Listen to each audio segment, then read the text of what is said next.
खबरदार, क्योंकि सवाल जिंदगी का है और मैं हूं आपके साथ गुरप्रीत सिंह।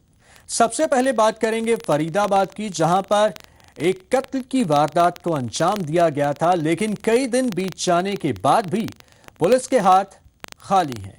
ऐसे में पीड़ित परिवार इंसाफ मांग रहा है।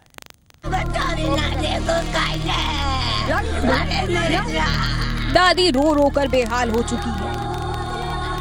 माँ के लिए इस बात पर यकीन करना मुश्किल हो रहा है कि उसका बेटा अब इस दुनिया में नहीं रहा। दोस्त और रिश्तेदार गुस्से में हैं। ये तस्वीरें हैं उस परिवार की जिसने अपना नौजवान बेटा खो दिया। आरोप है कि 7 दिन बीत जाने के बाद भी पुलिस ने अभी तक लोकेश के कातिलों का कोई सुराग नहीं पता लगाया है। यही वजह है कि गुस्साए लोगों ने कई घंटों तक डेड बॉडी को नेशनल हाईवे पर रखकर खूब हंगामा किया और पुलिस के खिलाफ नारेबाजी की। बेकाबू हुई भीड़ को काबू करने के लिए पुलिस को लाठीचार्ज तक करना पड़ा। हम चौकी पहुंचे, पैदल पैदल हमने देखा वो लेडी सर रो रही थी कि भाई हमारा लड़का मार दिया। तो कहते हैं पुलिस वाले कि अपने बच्चे को देखो, यहाँ कोई भूत की रिपोर्ट नहीं लिखी जाएगी। वहाँ कह के हमने जबरदस्ती कह के मैंने कि हम सीपी ऑफिस जा रहे हैं, तो एक ऐसे लोकल पर्चे पे उन्होंने रिपोर्ट रख ली है, वो भी ऐसे फेंक दी, अपना मोबाइल नंबर डाल दो। मैंने कि भाई साहब अभी हमने 100 नंबर पे फोन किया था, अपने आधे घंटे से बच्चा पड़ा है, उसको देखो तो सही जाके। फिर हमारे पास कोई फोन नहीं आया 100 नंबर पे, जबकि हमारा फोन किया है कि बच्चा यहाँ पड़ा है, इसे देखो। पुलिस प्रशासन ने उसके बाद भी कोई एक्शन नहीं लिया। वारदात 21 दिसंबर 2015 की है, जब ओल्ड फरीदाबाद में 18 साल के लोकेश का बड़ी ही बेरहमी से कत्ल कर दिया गया। आरोप है कि गोपी कॉलोनी के रहने वाले लोकेश पर कुछ बदमाशों ने उस वक्त हमला किया जब वो काम से वापस आ रहा था। लोकेश पर पत्थर और रॉड से वार किया गया, जिससे उसकी मौत हो गई। मैं ड्यूटी करके आया था। ड्यूटी करने के बाद मैं बेचारा घर जा रहा था, पीछे से आके इसने वार कर दिया। इसमें दबा के ये जो औजार है, ये औजार पड़े, ये जो इसके हथियार हैं, इन्हों से भी इसके ऊपर हमला किया है। परिवार इंसाफ मांग रहा है, लेकिन उन्हें ये नहीं समझ आ रहा कि आखिर वो इंसाफ मांगे भी तो किससे, क्योंकि सवालों के कटघरे में वो पुलिस भी है जिससे इंसाफ मांगा जाता है। आरोप है कि पुलिस ने ना तो लोकेश के बयान दर्ज किए और आरोपियों को गिरफ्तार करने की जगह उनसे रिश्वत ले ली। ये रिपोर्ट आज तक भी नहीं लिखी गई है। ये पुलिस प्रशासन की, हरियाणा पुलिस की सबसे बड़ी कमी है। सेक्टर 16 की चौकी के अंदर ये अंधेर कर दी है। ये किसी की भी ना रिपोर्ट लिखते हैं और कहते हैं उसके ऊपर 40-42 केस हैं, उसकी क्या रिपोर्ट लिखनी है। पुलिस के मुताबिक भीड़ को काबू कर लिया गया है और जल्द ही आरोपियों को भी गिरफ्तार कर लिया जाएगा। लेकिन जब पुलिस पर उठे सवालों के बारे में पूछा गया तो उन्होंने कार्रवाई का भरोसा देकर अपना पल्ला झाड़ लिया। जाम लगाने का क्या कारण है, क्या गुस्सा है लोगों का? यही है कि उनको गिरफ्तार किया जाए। पुलिस के बारे में बता रहे थे कि कोई लापरवाही वगैरह है, ऐसा कुछ? उस बारे में जैसे ही शिकायत मिलेगी जांच करके कार्रवाई। पुलिस की कार्रवाई पर उठ रहे सवाल बदमाशों के हौसलों को बुलंद करने वाले हैं। जो परिवार अपने घर का चिराग खो चुका है, उसका दर्द भी जायज है, लेकिन इंसाफ मांगने का जो तरीका अख्तियार किया गया उसे कतई जायज नहीं ठहराया जा सकता। फरीदाबाद से विनोद मित्तल के साथ ब्यूरो रिपोर्ट, जी मीडिया।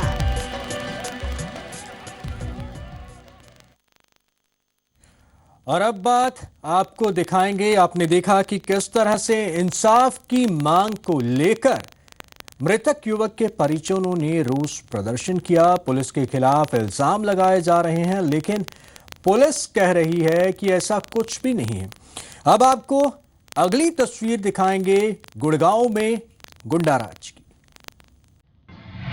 एक कॉलेज के बाहर से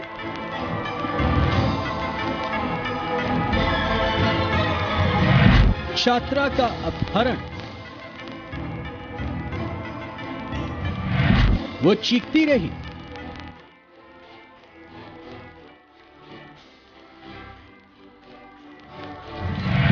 चिल्लाती रही,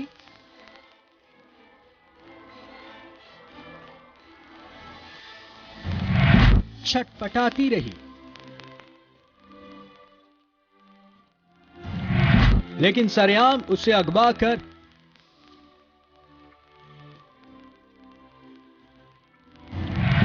बदमाश हो गए फरार।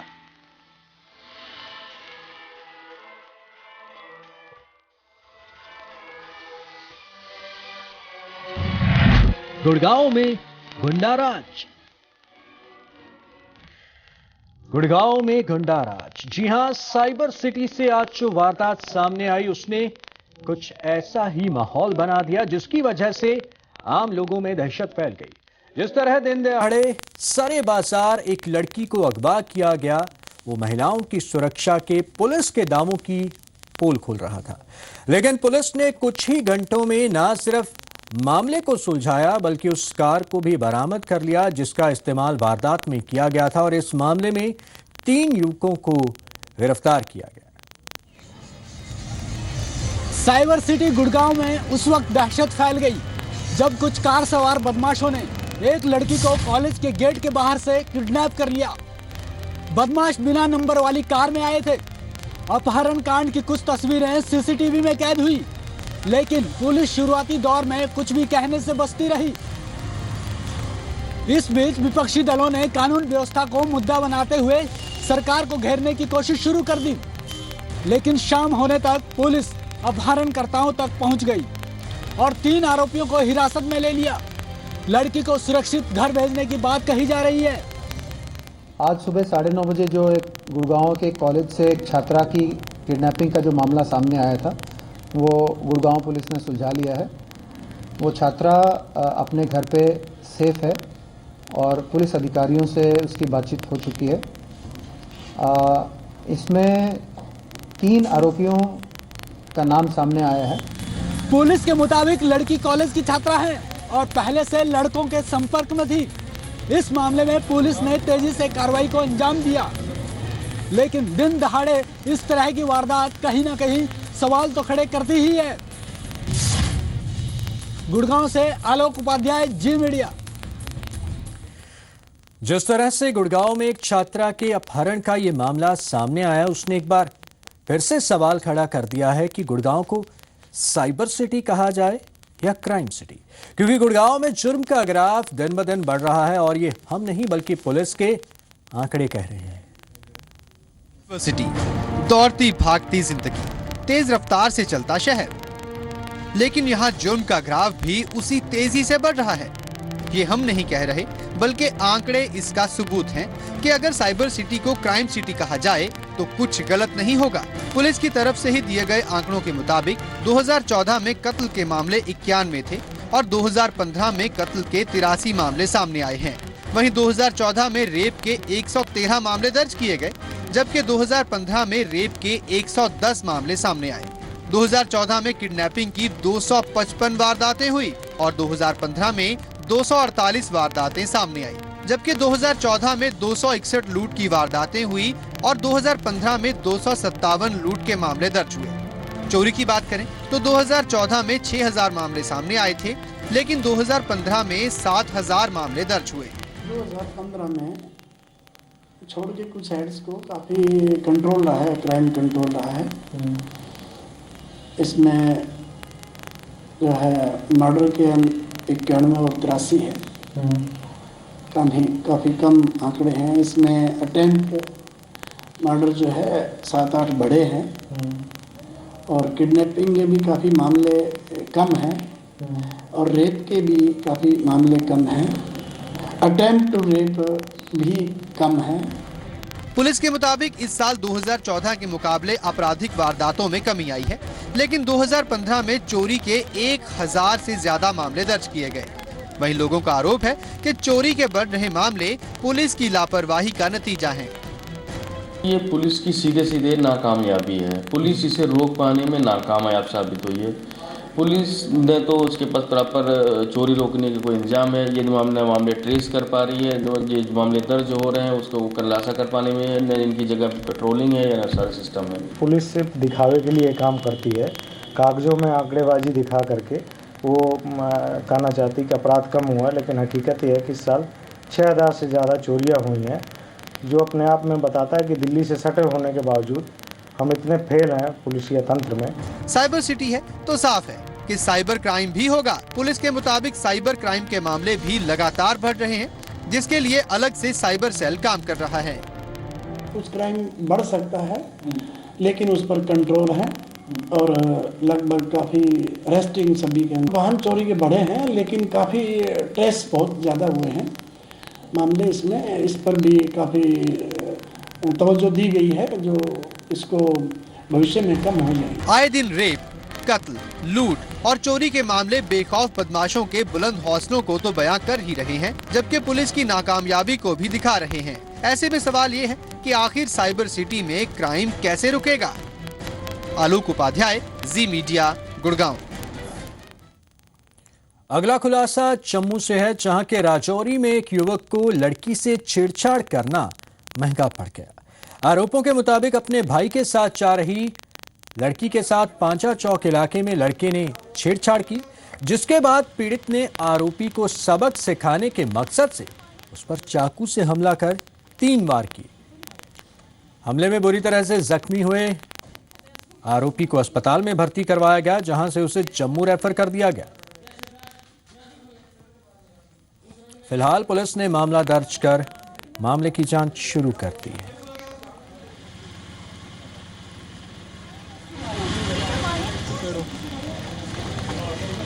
तो लगातार लड़कियों के खिलाफ छेड़खानी के मामले बढ़ते जा रहे हैं। ऐसे में इस लड़की ने आरोपी पर चाकू से वार कर दिया।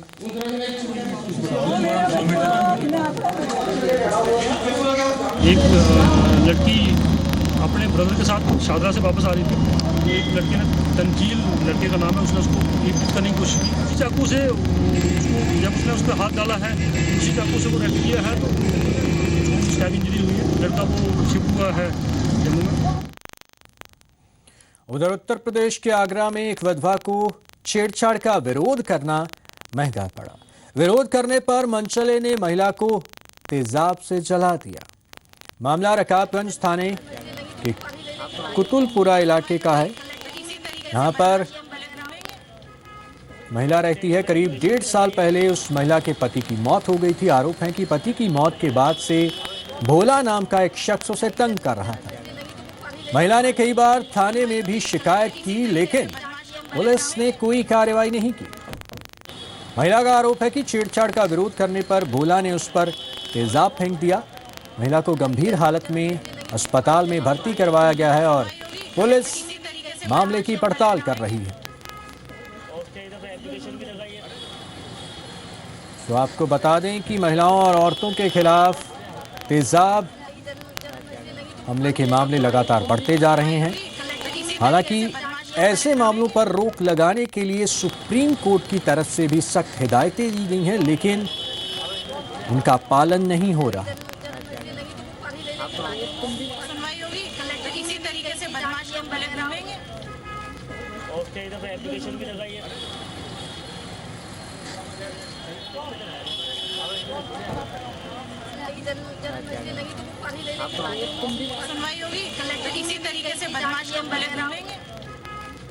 मेरे हस्बैंड खत्म हुए जब से मुझे परेशान करता है। रास्ते में हो गए करीब 1.5 साल। रास्ते में मिल जाता है और गाली गलौज करता है और परेशान करता है। मैं उनसे कहती हूँ तुझे मुझसे क्या मतलब है, मानता नहीं है, गाली गलौज करके चला जाता। पुलिस से शिकायत की, क्या सुनवाई की पुलिस ने तुम्हारी? कोई सुनवाई नहीं करती है पुलिस से लुआ ले आते हैं थाने में। जब तक मैं पहुँचती हूँ उसे भगा देते हैं। और अगर ये बताती है कि सुनवाई नहीं की है तो जो भी उनकी सुनवाई नहीं की और इस प्रकार की आज ये घटना हुई है वो निश्चित ही तौर पर दंडित किया जाएगा। अब बात यमुनानगर में जहर पिलाने वाली मां की। जी हां, जिसने अपने ही 4 मासूम बच्चों को जान से मारने की कोशिश की और फिर खुद भी जहर खा लिया। आखिर क्यों एक मां का दिल इतना पत्थर हो गया कि अपनी ही औलाद को जहर देने से पहले उसके हाथ नहीं कांपे? वजह जानकर आप भी सोच में पड़ जाएंगे। रिपोर्ट देखिए। एक घर में पुलिस के ये कदम एक खौफनाक वारदात की वजह तलाशने के लिए बढ़ रहे हैं और ये सीढ़ियां उसी जगह पर जाकर खत्म होती हैं जहां उस दिल दहला देने वाली वारदात को अंजाम दिया गया। इस घर के कमरे में सामान बिखरा है और चूल्हे की आग ठंडी हो चुकी है, लेकिन इससे पहले गुस्से की आग ने यहाँ जो कोहराम मचाया वो शायद उम्र भर ठंडी ना हो सके, क्योंकि इस कमरे की चार दीवारी के बीच एक मां ने अपने ही 4 बच्चों को मौत के मुंह में पहुंचाने की साजिश रची और फिर खुद भी मौत को गले लगाने की कोशिश की। ये तस्वीर है सीमा की, जिस पर आरोप है अपने 4 बच्चों को कोल्ड ड्रिंक में जहर मिलाकर पिलाने की, और इसकी वजह थी उसका पति से हुआ झगड़ा। यमुनानगर के दुर्गा गार्डन इलाके में हुई इस वारदात की खबर जब पुलिस को मिली तो मौके पर पहुंचकर पुलिस ने बच्चों और उनकी मां को अस्पताल में भर्ती करवाया, जहां से उन्हें पीजीआई चंडीगढ़ रेफर कर दिया गया। इस दौरान एक बच्चे की मौत हो गई, जबकि बाकी की हालत गंभीर है। सूचना मिली थी कि दुर्गा गार्डन में किसी ने, एक लेडीज ने अपने बच्चों को जहर वगैरह दिया है। इस पे संबंध में जब हम गए तो उसके अकॉर्डिंग बच्चों को हॉस्पिटल में एडमिट कराया गया। शायद संभावना ये भी है कि लेडीज ने खुद भी कुछ खाया हो, तो उसको भी एडमिट कराया गया। पीजीआई रेफर कर दिए गए थे रात को, और सुबह एक सूचना मिली है कि कैजुअलिटी हुई है एक रात को बच्चे की, तो उसके संबंध में हमारे आईओ वहीं पे ही हैं, तो उसके अकॉर्डिंग कानून के हिसाब से कार्रवाई की जा रही है। पुलिस ने महिला के पति के बयानों के आधार पर आरोपी सीमा के खिलाफ मामला दर्ज कर लिया है। वहीं पड़ोसियों के मुताबिक उन्हें सिर्फ इस बात की खबर मिली थी कि सीमा नाम की महिला ने अपने बच्चों को कोल्ड ड्रिंक में मिलाकर कुछ पिला दिया है, जिससे उनकी तबीयत बिगड़ गई। तो बच्चों को कुछ दे दिया है कोल्ड ड्रिंक में, तो बच्चे उल्टियाँ कर रहे हैं। इतनी देर में अपना हॉस्पिटल में ले गए, तो थोड़ी देर बाद, घंटे बाद वो आ भी थी यहाँ पे। तो क्या झगड़ा किस बात को लेके हुआ? हमें इनके घर के मालूम नहीं। कितने बच्चे थे? 4। तो खुद भी उसने पिया था कोल्ड ड्रिंक? कह रहे थे भी खुद भी पिए उसने। पति से हुए झगड़े में अपने ही बच्चों की बलि चढ़ाने का ये मामला बेहद हैरान करने वाला है, लेकिन पुलिस अभी इस वारदात के पीछे की असली वजह तलाशने के लिए जांच कर रही है, क्योंकि जिस मां ने इतनी तकलीफें सहन कर बच्चों को जिंदगी दी हो, वही मां कैसे एक मामूली बात पर अपनी औलाद की जिंदगी छीन सकती है। वीना रानी, जी मीडिया, यमुनानगर। अब बात होशियारपुर की करेंगे, जहां की जिला जेल में एक कैदी की संदिग्ध हालत में मौत हो गई। दोपहर 11 बजे गुरदेव सिंह नाम के कैदी की तबीयत अचानक खराब होने से उसे अस्पताल ले जाया जा रहा था, लेकिन रास्ते में ही उसने दम तोड़ दिया। पुलिस के मुताबिक एक बार पहले भी गुरदेव सिंह की तबीयत खराब हो गई थी और इसे कुछ दिन पहले ही अस्पताल से जेल लाया गया था। पुलिस के मुताबिक मौत की वजह क्या है, ये तो पोस्टमार्टम रिपोर्ट आने के बाद ही पता चलेगा। आपको बता दें कि जेल की 4 दीवारी के अंदर कैदियों की संदिग्ध मौत के मामले लगातार बढ़ते जा रहे हैं, जिस पर सवाल जेल प्रशासन पर उठाए जाते हैं।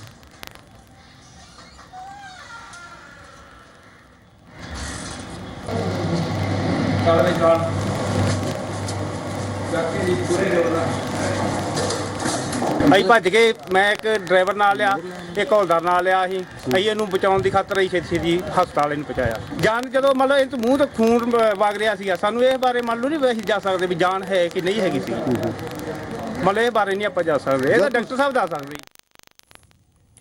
और अब बात लूट की। एक ऐसी कोशिश की जिसे बड़े ही शातिराना ढंग से पूरी साजिश के तहत अंजाम दिया गया था।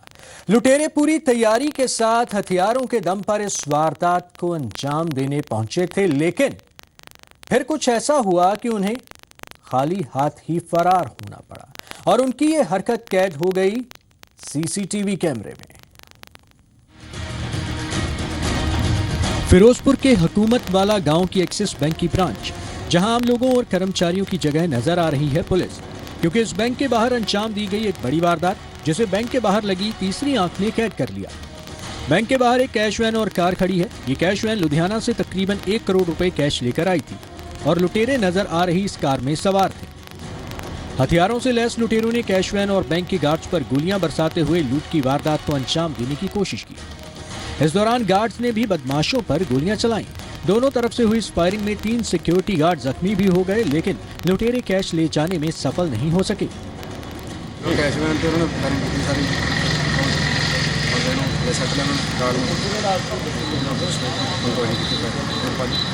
ਕਿੰਨੇ ਬੰਦੇ ਸੀ ਉਹ? ਉਹਨਾਂ ਨੇ ਕਰੀ ਗਿਆ ਫਾਇਰਿੰਗ ਤਾਂ ਉਹਨਾਂ ਤੇ। ਅੱਛਾ, ਉਸ ਗਾਰਡ ਤੇ। ਅੱਛਾ, ਕਿੱਧਰੋਂ ਜਦੋਂ ਇਧਰੋਂ ਅੰਦਰੋਂ ਕੀਤੀ ਫਿਰ ਉਹ ਤੁਸੀਂ ਜਵਾਬੀ ਫਾਇਰਿੰਗ ਤੁਸੀਂ ਵੀ ਕੀਤੀ? ਹਾਂਜੀ ਹਾਂਜੀ। पुलिस ने मौके पर पहुंचकर जांच शुरू की। इसी दौरान पता चला कि शातिर लुटेरों ने सबूत मिटाने के लिए अपनी कार को फरीदकोट के पतली गांव के पास आग लगा दी। ऐसे में पुलिस सीसीटीवी के आधार पर ही लुटेरों के सुराग तलाशने की कोशिश कर रही है। हमलावर इन्हू भजा के पतली दी ड्रेन उत्ते उन्होंने ने ड्रेन ओनू स्कार्पियो वैन नू अग लगा दी। कैश वैन बारे नहीं पता लग सका भी कितना कैश सीगा, वो अजे दरियाफ्त करनी बाकी है ਤੇ ਬਾਕੀ ਜਿਹੜਾ ਹੈ ਪਰਚਾ ਦਰਜ ਕਰਕੇ ਦੋਸ਼ੀਆਂ ਦੇ ਖਿਲਾਫ ਕਾਰਵਾਈ ਕੀਤੀ ਜਾ ਰਹੀ ਹੈ। ਸੀਸੀਟੀ ਕੈਮਰੇ ਦੀ ਵੀ ਫੁਟੇਜ ਅਸੀਂ ਦੇਖੀ ਹੈ, ਲੇਕਿਨ ਇਹਦੇ ਵਿੱਚ ਕੁਝ ਉਹਦਾ ਪਤਾ नहीं लग रहा भी ਗੱਡੀ ਦਾ ਨੰਬਰ ਕੀ ਸੀਗਾ। दिन दहाड़े सड़क पर जिस तरह लूट की एक बड़ी वारदात को अंजाम देने की कोशिश की गई, उसने लुटेरों के बेखौफ हौसले बयान किए हैं, जिन्हें रोकने के लिए पुलिस नाकाम साबित हो रही है। चाहे लुटेरे अपनी कोशिश में नाकाम रहे, लेकिन वो कितने शातिर थे, इसका अंदाजा इसी बात से लगाया जा सकता है कि वो अपने पीछे सारे सबूत भी जला गए। ऐसे में इलाके के आम लोगों में दहशत फैल चुकी है। गुरदर्शन सिंह, जी मीडिया, फिरोजपुर। जी हां, लुटेरे चाहे नाकाम हो गए, लेकिन इस पूरे घटनाक्रम ने पुलिस के सुरक्षा प्रबंधों के दावों पर भी सवाल खड़े कर दिए हैं। अब हमारे दर्शकों के लिए एक सूचना, किसी भी तरह की जानकारी या सुझाव के लिए आप हमें ईमेल कर सकते हैं editorpunjabi@zmedia.slv.com। आप हमें ऑनलाइन देख सकते हैं zpunjab.com पर। इसके साथ ही सोशल नेटवर्किंग साइट्स फेसबुक और ट्विटर के जरिए भी आप हमसे संपर्क कर सकते हैं।